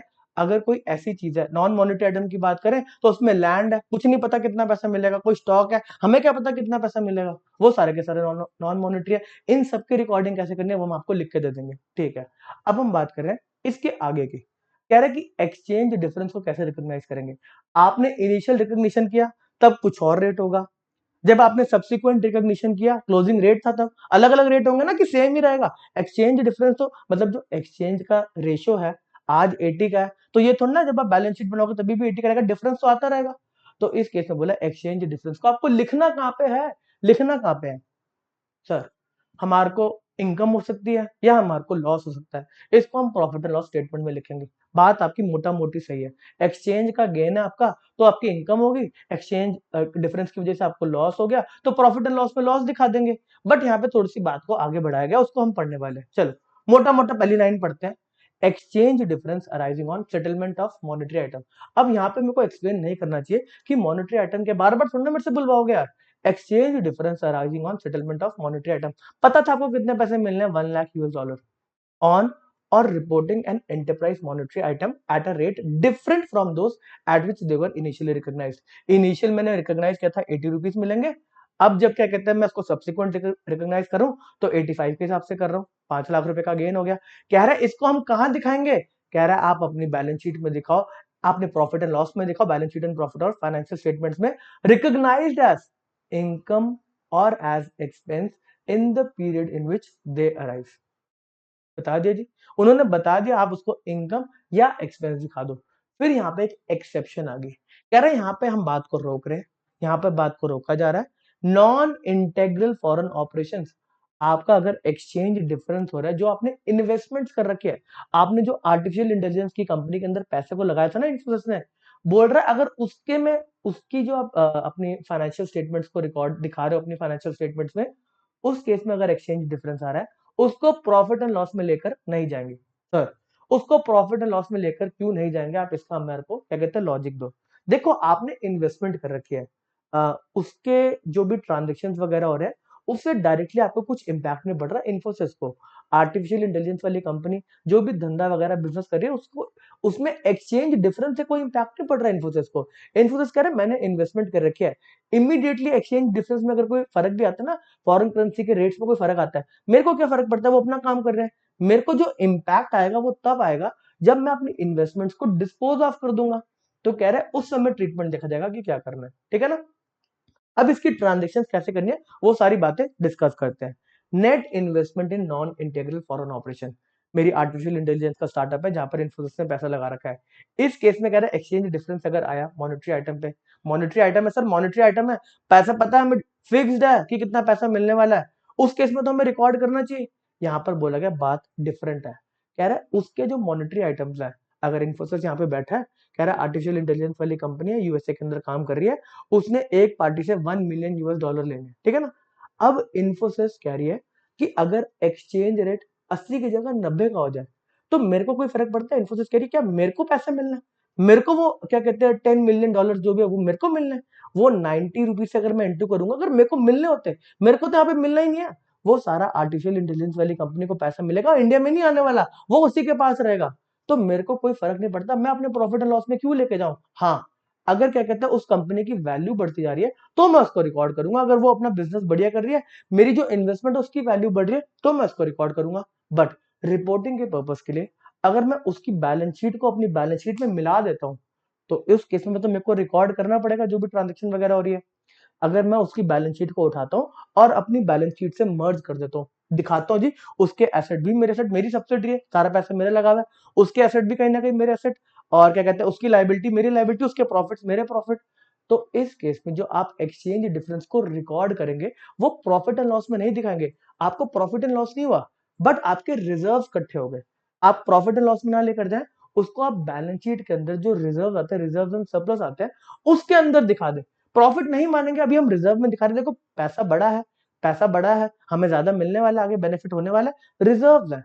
अब ये रिजर्व को कब आप प्रॉफिट एंड लॉस में लेके जाओगे, जब आपको ये रियलाइज हो जाएंगे, जब आप इन्वेस्टमेंट को बेच देंगे, तब आप इस रिजर्व को प्रॉफिट एंड लॉस में लेके जाएंगे। पढ़ेंगे इसको एक बार, चलो। Exchange difference arising on monetary items that are in substance form part of enterprise net investment in the non-integral foreign operation। Infosys ने एआई कंपनी के अंदर पैसा लगा रखा है यूएसए की, ठीक है ना, इसमें इन्वेस्टमेंट करेगी अच्छी खासी अमाउंट की। इस केस में क्या बोला, जो भी आपके एक्सचेंज डिफरेंस हो रहे हैं मॉनेटरी आइटम के अंदर, आपको बैलेंस शीट को मिलाना है, कंसोलिडेट करना है। तो बोल रहे हैं कि आप जो बैलेंस शीट बना रहे हो ना, देखो उसको तो आप क्लोजिंग रेट पे ही लेकर आओगे, जो भी क्लोजिंग रेट चल रहा होगा, तो उसके बेसिस पे डिफरेंसेस वगैरह तो आएंगे। जो बोला accumulated foreign currency translation reserve, आपने ट्रांसलेट करा, उसके लिए एक रिजर्व बनाया, आपने प्रॉफिट एंड लॉस में लेके नहीं गए, आप उसको एक फॉरेन करेंसी ट्रांसलेशन, आप सिर्फ ट्रांसलेट करके लेकर आ रहे हो, अभी उसकी बैलेंस शीट को ट्रांसलेट करके अपनी बुक्स में दिखा रहे हो। बोल रहे इससे आपको गेन या फिर लॉस नहीं हो रहा, इसको जो भी आपको फॉरेन करेंसी में डिफरेंस आ रहा है रिपोर्टिंग के पर्सपेक्टिव से, उसको फॉरेन करेंसी ट्रांसलेशन रिजर्व में डाल दो। और इसको कब तक यहां पे रखना है? Until the disposal of net investment. जब तक ये एआई कंपनी बिक नहीं जाती, तब तक मैं इस प्रॉफिट को, इस रिजर्व को अपनी इनकम या एक्सपेंस नहीं मानूंगा। छोटा मोटा अभी एक्सचेंज डिफरेंस चलता रहता है, मेरे को तो तब फर्क पड़ेगा जब मैं इस कंपनी को बेच दूंगा। ठीक है, at the time of disposal अगर मैंने बेच दिया तो क्या होगा? दे शुड बी रिकॉग्नाइज, ये सारा का सारा रिजर्व जो मैं डाल रहा था, ईयर ऑन ईयर डाले आ रहा था, they should be recognised as expense और इनकम। ठीक है, दोनों केस हो सकते हैं, एक्सपेंस और इनकम दोनों हो सकता है। तो जो भी है उसको आप रिकॉग्नाइज कर लेंगे डिस्पोजल के टाइम पे। समझ में आता है? चलो, disposal of net investment in non integral foreign operation, बात को फिर से करा गया। ठीक है, on the disposal of non integral foreign operations the cumulative amount of exchange difference, जो कि आपका फॉरेन करेंसी ट्रांसलेशन रिजर्व में था, which relates to the operation should be recognised as income. Disposal पे तो हमें रिकॉग्नाइज करना है इनकम या expenditure in the same period in विच, जिस साल आपको पता चला कि गेन हुआ है लॉस हुआ है, उस साल आप रिकॉग्नाइज करेंगे सारे के सारे एक्सचेंज डिफरेंस को गेन या लॉस में, इनकम या एक्सपेंस में, जिस साल आपने बेचा। ठीक है, अगर आपने पार्शियल डिस्पोजल कर दिया, मजा आ गया, आपने थोड़ी सी कंपनी को बेच दिया, क्या कुछ पैसा रियलाइज करो, तो कह रहा है प्रोपोर्शनेट शेयर के अंदर आपने पार्शियल डिस्पोजल किया, तो जो आपने एक्सचेंज रिजर्व के अंदर पैसा डाल रखा ना, अगर आपने एक्सचेंज डिफरेंस की जो एक्सचेंज रिजर्व है, इसके अंदर आपने इंडियन रुपए में दिखा रखा है कि मेरे को 10 करोड़ रुपए का, 10 करोड़ रुपए का रिजर्व है इनकम की फॉर्म के अंदर। ठीक है ना, रिजर्व में दिखा रखा है, ये नेगेटिव में भी जा सकता है। आपने 10 करोड़ रुपए का रिजर्व दिखा रखा है, अगर आपको इनकम हो रही है धीरे धीरे करके, आप कह रहे हैं आपने इस कंपनी का, जो आपकी कंपनी थी होली ऑन सब्सिडी थी, उसका आपने 20% शेयर को बेच दिया, 20% शेयर आपने डिस्पोज ऑफ कर दिया, तो कह रहा है अब जो ये रिजर्व के अंदर 10 करोड़ रुपए पड़ा ना, इसका प्रपोर्शनेट अमाउंट को 2 करोड़ रुपए जो बनता है, उसको आप अपने प्रॉफिट एंड लॉस में इनकम दिखा दो, अब तो बिक गया, रियलाइज हो गया आपको, जितना प्रपोर्शनेट है उतना दिखा दो। चलो, in case of partial disposal the proportionate share of the related accumulated exchange difference is accumulated in the gain और लॉस। समझ में आती है बात? थोड़ी थोड़ी समझ में आती है बात? सर समझ में आती है। अच्छा, अब आपकी जो भी नेट इन्वेस्टमेंट्स वगैरह हो रही है, उसकी वैल्यू में राइट डाउन भी आ सकता है कि यार पहले वो कंपनी अच्छा परफॉर्म कर रही थी, बट अब कंपनी बड़े बेकार परफॉर्म कर रही है, उसकी वैल्यू गिर गई है, मार्केट वैल्यू उसकी गिर गई है, कंपनी की वैल्यू गिर गई है। ठीक है ना, मार्केट के अंदर नई नई टेक्नोलॉजी आ गई है, वो वाली टेक्नोलॉजी ऑब्सोलीट हो गई है। तो इस केस में कह रहे हैं अगर राइट डाउन होता है, उसके बारे में अकाउंटिंग स्टैंडर्ड कुछ नहीं कहता है, उसके बारे में कहते हैं डिस्पोज ऑफ नहीं माना जाता। हमने डिस्पोजल तो नहीं किया ना, अभी उसको बेचा तो नहीं, हमने डिस्पोज ऑफ तो नहीं किया। कह रहे हैं राइट डाउन का केस को आपको डिस्पोज ऑफ से कंपेयर नहीं करना, अगर आप बेचोगे तभी उसको इनकम एंड एक्सपेंस में दिखाएंगे, उसके अलावा राइट डाउन के बारे में कोई भी बात नहीं करेगी। ठीक है ना, चलो, ओके जी, ओके जी। Financial statements of foreign operations. अब फॉरेन ऑपरेशंस जो हमारे चल रहे हैं, सर हमें पता है दो फॉर्म में हमारे फॉरेन ऑपरेशंस होते हैं, एक इंटेग्रल जो मेरा पार्ट है, मेरा एक्सटेंशन है, और एक नॉन इंटेग्रल जो मेरा पार्ट नहीं है, वो इंडिपेंडेंटली काम कर रहा है, मेरे से बस उसने पैसे ले रखे हैं। चलो, इन दोनों की ट्रांजेक्शन को कैसे रिकॉर्ड करेंगे? अगर मेरा एक्सटेंशन, मैंने एक क्या कहते हैं इन्फोसिस ने अपनी कंपनी खोल रखी है, एक एस्टेब्लिशमेंट खोल रखी है, कंपनी तो नहीं, अपनी एक ब्रांच खोल रखी है यूएसए के अंदर, तो उस केस के अंदर जो भी वो ब्रांच काम कर रही है, जो भी उसके खर्चे हैं, वो डायरेक्टली मेरे को इम्पैक्ट करेंगे ना। अगर मैंने वहां पे कोई हायरिंग वगैरह कर ली, तो यहाँ का इन्फोसिस जो बैठा हुआ है, यहाँ पे जो आपका सीईओ बैठा हुआ है, उसका दिल धक धक करेगा अगर रेट ऑफ इंटरेस्ट, अगर सॉरी एक्सचेंज रेट में अंदर ज्यादा डिफरेंसेस आ रहे हैं, जो पेमेंट्स के ऊपर करने हैं उसको, यार पेमेंट्स करनी है, बड़े सारे लोगों को हायर कर रखा है, पेमेंट्स वगैरह करनी है, यूएस डॉलर बढ़ता जा रहा है, तो उस केस के अंदर पेमेंट्स करनी है, दिक्कत वाली बात है। तो यहाँ पर हर एक ट्रांजेक्शन आपको इम्पैक्ट करेगी, हर एक रिसीवेबल इन्फोसिस को इम्पैक्ट करेगा। ठीक है, तो इसके बोला इसका ट्रांजेक्शन को हमें कैसे रिकॉर्ड करना चाहिए? क्लासिफिकेशन ऑफ फॉरेन जो आपका ऑपरेशन है, उसको आप इंटेग्रल या फिर नॉन इंटेग्रल फॉरेन ऑपरेशन बोल सकते हैं। इसको आपको ट्रांसलेट करना होता है अपनी करेंसी के लिए, रिपोर्टिंग करने के लिए। अगर इंटेग्रल फॉरेन ऑपरेशन है, a foreign operation that is integral to operation of reporting enterprise, Infosys के अंदर का ही पार्ट है, carries on business as if it were an extension of the reporting enterprise operation। हमारे एक्सटेंशन है जी, हमारा भी कुछ काम नहीं होता उसका। For example such foreign operation might only sell goods, कह रहा अगर क्या पता उसको जो बनाया हमने, एक एग्जाम्पल दिया कि वो वही गुड्स बेचता है जो मैं यहाँ से भेजता हूँ। मैं यहाँ पे अगर गुड्स को भेजूंगा ना, अहमदाबाद से उठाऊंगा, फिर उसको मैं बाहर भेजूंगा, तभी वो फॉरेन वाला जो ब्रांच है वो आगे बेच पाएगा, वहां से नहीं खरीद सकता, वो उसके बस की नहीं है। मैं यहाँ से जो भेजूंगा वही वो आगे बेचेगा, तो कह रहे इसको बोला जाता है इंटेग्रल ऑपरेशन। तो इसमें बोला the change in exchange rate, इस केस के अंदर अगर एक्सचेंज रेट में चेंज आता है, जो भी वो ट्रांजेक्शन कर रहा है, वो सारा मेरे को इंडिया में बैठे बैठे इम्पैक्ट कर रहा है, वो तो मेरा ही काम कर रहा है ना, जितना एक्सचेंज रेट में चेंज आ रहा है वो सारा का सारा रिकॉर्ड करना पड़ेगा। The exchange rate, the change in exchange rate effects the individual monetary item held by the foreign operation. जो जो उसके पास हेल्ड कर रखा है उससे मॉनेटरी आइटम्स अगर उसके पास है, उसको अगर रिसीव करना है $1 लाख, मेरे ब्रांच को $1 लाख रिसीव करना है, फॉरेन एक्सचेंज में कोई रेट आता है तो डायरेक्टली वो मेरे को इम्पैक्ट करेगा, क्योंकि वो जो पैसा रिलाइज करेगा मेरे को ही भेजेगा ना। तो इसमें बोला, तो अगर कोई मॉनेटरी आइटम में चेंज आ रहा है, वो उस ब्रांच की मॉनेटरी आइटम नहीं है, वो मेरी ही है बाय द फॉरेन ऑपरेशन। उसको मिलने $1 लाख, बट वो मेरे पास आ जाएंगे। वो कह रहा है उसको इफेक्ट नहीं कर रहा ब्रांच को, वो आप ही को इफेक्ट कर रहा है, आपकी इन्वेस्टमेंट को इफेक्ट कर रहा है।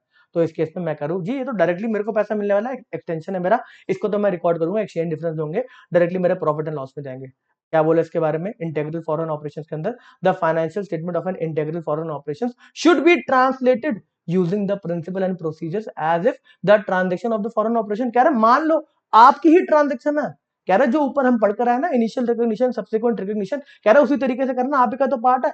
बाहर बैठा है जो बंदा है वो आपके लिए ही बैठा है, सुबह आपका फोन का वेट करता है, शाम को जब दुकान बंद करता है तब आपका फोन का वेट करता है। कह रहा है जो भी ट्रांजेक्शन हो रही है उसको आप अपने हिसाब से, कि आपकी फॉरेन ट्रांजेक्शन है उसके हिसाब से आप उसको रिकॉर्ड करेंगे। ठीक है जी, इस फॉरेन ऑपरेशन के अंदर जो भी ट्रांजेक्शन वगैरह हो रही है उसको हम अपना मानते हुए रिकॉर्ड करेंगे कि हमारा ही पार्ट है। चलो, जो फॉरेन ट्रांजेक्शन हम पढ़ के आए, the individual item in the financial statement of the foreign operation, नाम उसको फॉरेन ऑपरेशन दिया, ब्रांच है, कह रहा है सारी की सारी ट्रांजेक्शन को आप ट्रांसलेट करेंगे as if the transaction has been entered by the reporting enterprise. मानेंगे ये इन्फोसिस ने यहाँ पे बैठ के ट्रांजेक्शन करी है, जो ब्रांच बैठी है वो ऐसी बैठी है। ठीक है, the cost and depreciation of tangible fixed assets is translated. याद करेंगे, कोई भी टैंजिबल एसेट है सर, टैंजिबल एसेट है, टैंजिबल में नॉन मॉनेटरी अगर आइटम है तो उसको हम क्लोजिंग रेट पे ट्रांसलेट करते हैं। अगर हिस्टोरिकल कॉस्ट पे उसको हम वैल्यू कर रहे हैं तो उस दिन की ट्रांजेक्शन होनी चाहिए, उस दिन का रेट होना चाहिए। अगर उसको हम फेयर वैल्यू पे कैरी कर रहे हैं तो फेयर वैल्यू का एक्सचेंज रेट होना चाहिए। अगर मॉनेटरी आइटम है, मॉनेटरी आइटम है, पता है कितना पैसा मिलना है, तो उसको क्लोजिंग रेट पे रखना चाहिए। सर ये सारे के सारे मैं बात ऊपर पढ़ के आ चुके हैं। अगर ट्रांजेक्शन इनिशियल रिकॉग्नाइज करनी है मॉनेटरी टर्म्स के अंदर है, तो पहले इनिशियल रिकॉग्निशन जो होगा वो जिस दिन का ट्रांजेक्शन है उसको रखेंगे। क्लोजिंग, अगर हम अपनी बैलेंस शीट को क्लोज कर रहे हैं, मॉनेटरी आइटम है उसको हम क्लोज कर रहे हैं, फॉरेन ब्रांच है तो क्लोजिंग रेट पे उसको देखेंगे। अगर कोई नॉन मॉनेटरी आइटम है, नॉन मॉनेटरी आइटम अगर कॉस्ट पे, हिस्टोरिकल कॉस्ट पे कैरी कर रहे हैं तो जिस दिन की ट्रांजेक्शन है उस पर रिकॉर्ड करेंगे एक्सचेंज रेट को। अगर कोई नॉन मॉनेटरी आइटम है जिसको फेयर वैल्यू पे कैरी कर रहे हैं तो फेयर वैल्यू जिस दिन निकाली गई उस दिन का एक्सचेंज रेट लेंगे। देखते हैं यहाँ पे क्या लिखा हुआ, the cost and depreciation of tangible fixed assets is translated using the exchange rate at the date of purchase of asset। Transaction वाली डेट बोल दी ना।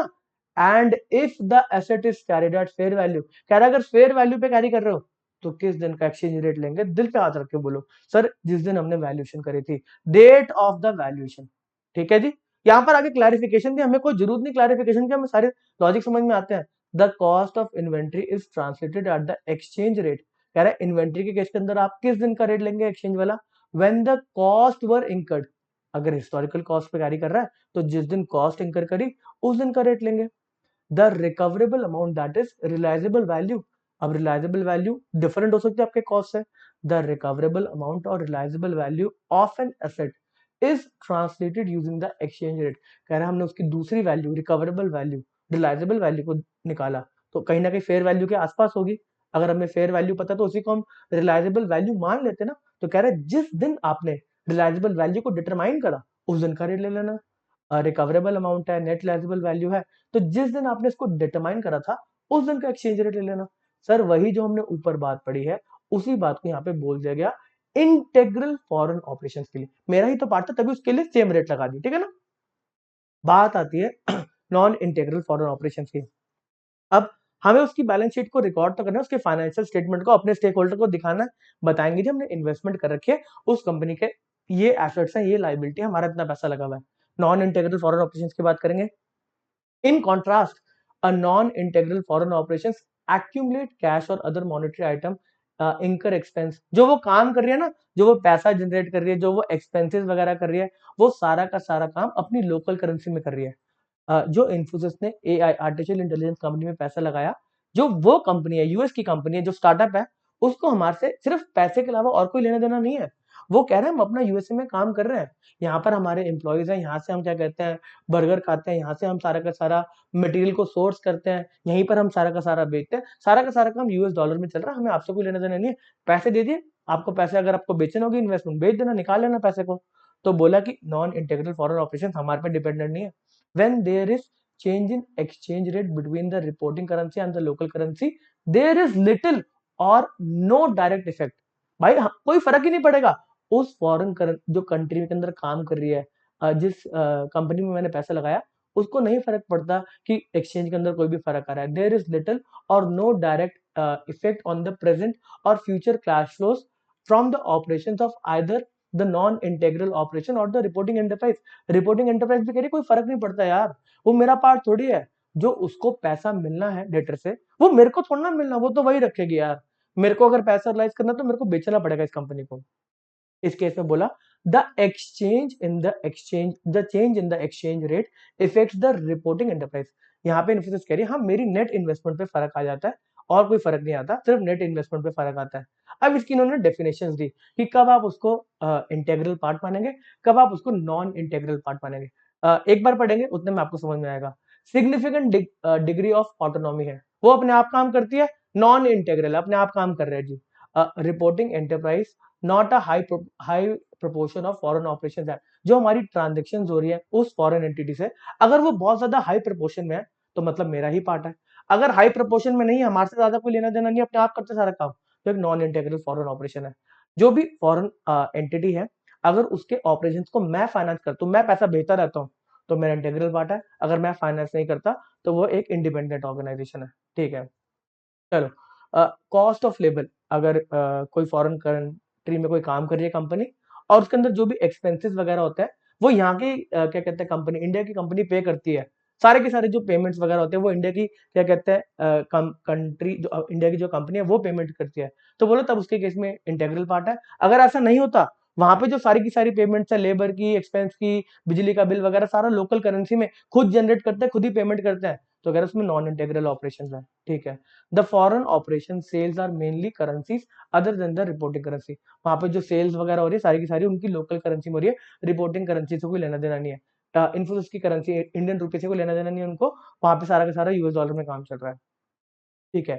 Cash flows of reporting enterprise insulated from, अभी आज देखेंगे, cash flow of the enterprise reporting enterprise are insulated from the day to day activities of the foreign operations rather than being directly affected.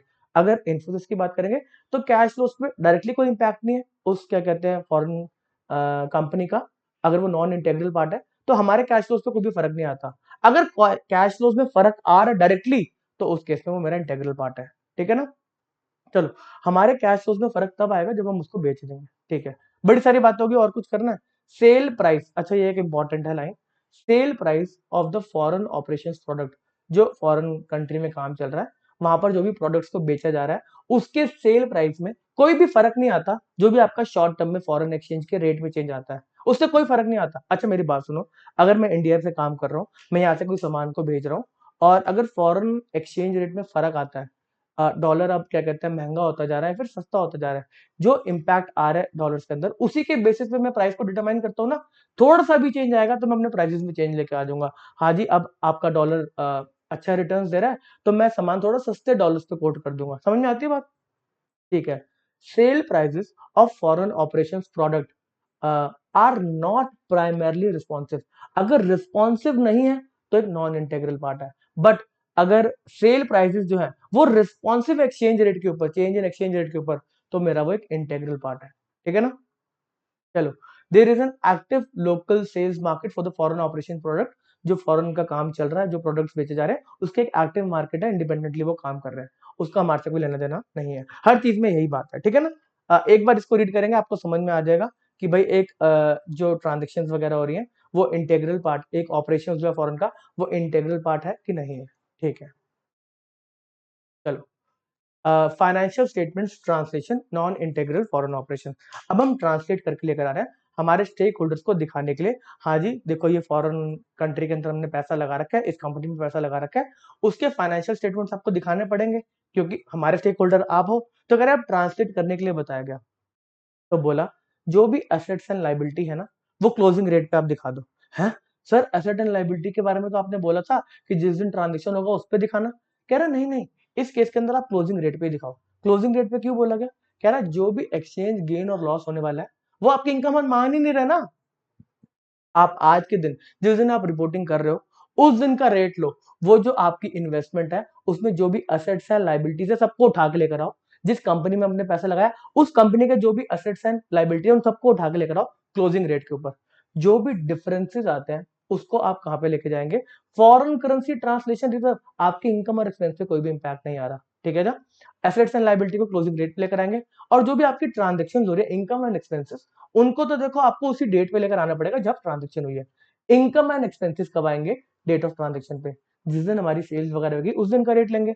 But assets and liability जिसमें पैसा आ सकता है आएगा assets के अंदर, एंड लाइबिलिटीज में पैसे को देना पड़ सकता है, देना होगा, तो बोल रहा है उस बैलेंस शीट को आप क्लोजिंग रेट पे लेकर आएंगे, ठीक है ना। वही अगर इंटेग्रल ऑपरेशंस की बात करें तो उस केस के अंदर अगर कोई एसेट जो नॉन मॉनेटरी आइटम है, नॉन मॉनेटरी आइटम है, उसको हम हिस्टोरिकल कॉस्ट या फेयर वैल्यू पे उस दिन की ट्रांजेक्शन पे लेकर आते थे। हिस्टोरिकल कॉस्ट पे कर रहे हैं तो हिस्टोरिकल कॉस्ट की ट्रांजेक्शन की डेट की वैल्यू लेकर आते थे एक्सचेंज रेट। वही अगर हम उस नॉन मॉनेटरी आइटम को फेयर वैल्यू पे कर रहे हैं वैल्यू, तो उस दिन का एक्सचेंज रेट लेकर आते थे। यहाँ पर बात को चेंज कर दिया गया, बोला जी देखो यहाँ पर एक्सचेंज गेन इनकम लॉस आपको कुछ नहीं हो रहा, आपके प्रॉफिट एंड लॉस में नहीं जा रहा, पूरी बैलेंस शीट को उठा के लेकर आ जाओ, क्लोजिंग रेट पे लेकर आ जाओ, जो भी एसेट्स एंड लाइबिलिटी उनको लेकर आओ, प्रॉफिट एंड लॉस तब लेकर आओगे उस हिसाब से लेकर आओगे जिस दिन ट्रांजेक्शन हुई है। सेंस ही वही बनता है कि जिस दिन ट्रांजेक्शन हुई है उस दिन इनकम एंड एक्सपेंस लेकर आओ। और जो आपके assets and liability closing rate पर आए उसमें फर्क आएगा ना, पिछले साल आपने पिछले साल का क्लोजिंग रेट यूज करा होगा, इस साल आप नया क्लोजिंग रेट, इस साल जब एंड हो रहा है 31 मार्च 2024 को, वो रेट यूज करोगे। पिछले साल आपने 31 मार्च 2023 का रेट लिया होगा। तो कह रहा है अब जो भी डिफरेंस आ रहा है उसको फॉरेन करेंसी ट्रांसलेशन रिजर्व में ले जाओ, कब तक, until disposal of net investments, ठीक है जी। Okay, when a non integral foreign operations is consolidated but is not wholly owned, accumulated exchange difference arising जो एट्रीब्यूटेबल है माइनॉरिटी इंटरेस्ट को, उनको स्पेसिफिकली आपको डिस्क्लोज करना पड़ता है। आपकी होली ओन नहीं है, कुछ पैसा किसी और का भी है, तो माइनॉरिटी इंटरेस्ट के रिस्पेक्ट में आपको क्लैरिफिकेशन देनी होती है ना, आपके लिए इंपॉर्टेंट नहीं है कि जो भी आपके ये वाला रिजर्व वगैरह है इसमें माइनॉरिटी इंटरेस्ट का कितना है, ठीक है। चलो, acquisition of non integral foreign operation. अब जब भी आप किसी को एक्वायर करते हो तो उसके अंदर क्या पता आप एक्विजिशन के टाइम पे ज्यादा पेमेंट कर दो, या कभी कभी आपको कम पैसे में मिल जाती है। ट्रांजेक्शन पे डिपेंड करता है कि किसको कितनी गरज है। अगर आप ज्यादा पेमेंट करते हो तो उस केस में जो ज्यादा पैसे आपने दिए उस कंपनी से उसको गुडविल में रिकॉर्ड करते हैं जी, गुडविल के तरफ पैसा दे दिया। वहीं अगर बात करें अगर हमें सस्ते में मिल जाती है तो हम कहते हैं जी हमारे रिजर्व क्रिएट हो गए, जिसको हम कैपिटल रिजर्व बोलते हैं, ठीक है ना, कैपिटल रिजर्व। तो कह रहे हैं इस गुडविल और कैपिटल रिजर्व को भी आपको क्लोजिंग रेट पे ही रिकॉर्ड करना है, आपकी बैलेंस शीट में रहेगा नहीं, कह रहे बैलेंस शीट पे जो भी अमाउंट रहेगा गुडविल और कैपिटल रिजर्व का क्लोजिंग रेट पे दिखाएंगे, ठीक है। Contingent liability closing rate, sir closing rate समझ में आता है, क्लोजिंग रेट पे ही रहेगा, लॉजिक यही कहता है पैसा देना पड़ सकता है, जो अभी आपको रेट पता है बैलेंस शीट डेट पे उसको रेट को यूज करो, ठीक है। चलो, अब जो आपका फॉरेन ऑपरेशन है उसकी क्लासिफिकेशन में चेंज आ सकता है। आपका इंटीग्रल पार्ट था बट आपने उसको चेंज करा और बोला अब पहले हमारी ब्रांच थी, बोला अब आप अपने आप काम करो, अब बड़े हो गए, आपको समझ में आ गया है। तो कह रहे जिस दिन क्लासिफिकेशन आपकी चेंज होगी उस दिन के हिसाब से आपको रूल्स को फॉलो करना है। क्लासिफिकेशन जिस दिन इंटीग्रल ऑपरेशन है वहां तब तक के इंटीग्रल ऑपरेशन के रूल्स को लगाया जाए, क्लासिफिकेशन जिस दिन चेंज होगी उस दिन से डिफरेंट रूल्स को फॉलो करा जाए डिफरेंट रूल्स को फॉलो करा जाए, ठीक है ना। चलो, ओके जी, ओके जी। हमारा मोटा मोटा जो AS11 the effect of changes in exchange rate है वो खत्म होता है। फॉरेन एक्सचेंज रेट के साथ जो भी चेंज आता है वो ट्रांजेक्शन सारी रिकॉर्ड होती है। अब यहाँ पर एक्स्ट्रा हम पढ़ने वाले हैं फॉरवर्ड एक्सचेंज कॉन्ट्रैक्ट के बारे में। इस पार्ट को हम अलग डिफरेंट से एक छोटे से लेक्चर में कवर करेंगे। एक और ट्रांजेक्शन भी है इंपॉर्टेंट नेचर की ट्रांजेक्शन, उसको अलग लेक्चर में कवर करेंगे, बहुत बड़ा लेक्चर हो जाएगा नहीं तो। अभी तक हमारा जो मेन अकाउंटिंग स्टैंडर्ड है जहां से क्वेश्चन आने के अच्छे खासे चांस है वो यहाँ पे समाप्त होता है। यही आपको जिस्ट है AS11 की, ठीक है ना। चलो, अब हम आपको नेक्स्ट पार्ट में मिलेंगे जिसमें दो तीन बातों को डिस्कस करा जाएगा। एक, आपके जो फॉरवर्ड एक्सचेंज कॉन्ट्रैक्ट्स होते हैं उनको कैसे रिकॉर्ड करना है, साथ में एक आपके डिस्क्लोजर्स आपको अपनी बैलेंस शीट पे क्या क्या दिखाना है, और एक और चीज जो पैरा 46 46 ए है उसको भी हम डिस्कस करेंगे, ठीक है ना। चलो, इस सेशन को हम यहीं पे रोकते हैं, नेक्स्ट सेशन में मिलते हैं।